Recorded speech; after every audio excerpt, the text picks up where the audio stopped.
आजपर्यंत मी या भ्रमात होतो की माझं घर, माझी बायको, माझी मुलगी हे एक जग आहे, तू आणि मी हे एक वेगळं जग आहे आणि ही दोन जग एकमेकांसमोर कधीच येणार नाहीत, एकमेकांमध्ये कधीच मिसळणार नाहीत याची पूर्ण काळजी घेत होतो मी. पण काही गोष्टी आपल्या कंट्रोलमध्येच नसतात. आता बघ ना, तुझं नयनाला भेटणं किंवा गोव्याच्या हॉटेलमध्ये अशी रेड पडणं हे सगळं आपल्या कंट्रोलच्या बाहेर होतं. I agree. पण पोलीस स्टेशनमध्ये येऊन माझी सुटका करणं हे तर तुझ्या कंट्रोलमध्ये होतं ना, तेही तू नाही केलंस विक्रम. तुझा फोन ठेवल्या ठेवल्या मला नैनाचा फोन आला. देवीला ऍडमिट करतोय, लवकर ये.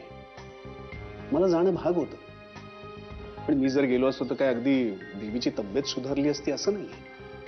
पण मी जर तिथे 3 तासात पोचलो नसतो तर पुण्याहून मुंबईला यायला एवढा वेळ का लागला हा मोठा प्रश्न उभा राहिला असता.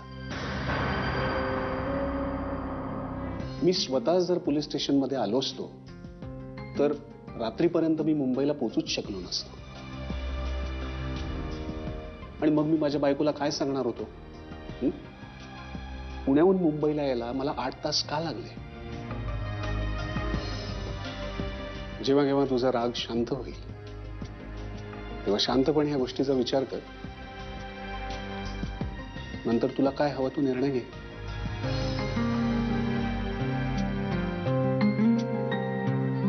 किती वेळा तुला सांगितले फोन करत जाऊ नकोस म्हणून? काय काम आहे माझ्याकडे? कोण होतं मम्मा? नाही, कोणी नाही. तू अशी चिडून का बोलत होतीस? देवी, नको ना प्रश्न विचारूस. आमच्या खात्रीलायक सूत्रांच्याकडून आम्हाला असं कळलंय माननीय विक्रम वनारसे आणि अनन्याताई सामंत यांचे परराष्ट्रीय संबंध आता सलोख्याचे राहिलेले नाहीत.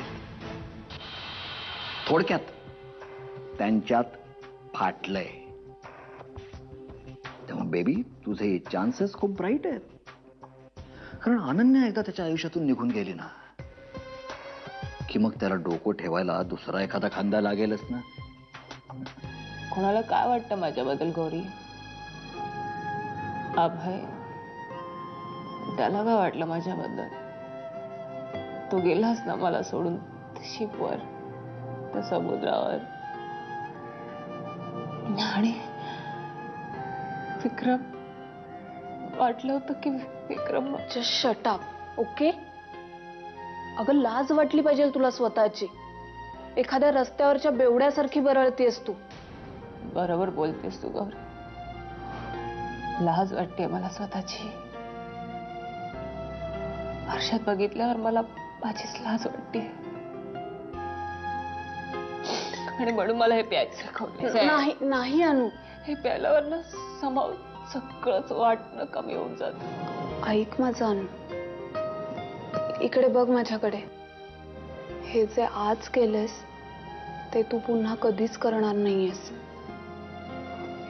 अगं, उभं आयुष्य पडलंय तुझ्या समोर. मी माझ्या आयुष्यातून निघून जाणार आहे.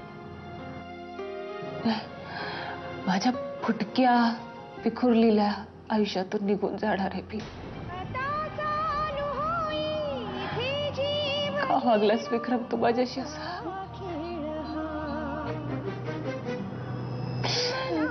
अभय, how much I loved you Abhay. तुम्ही का असं वागलास माझ्याशी?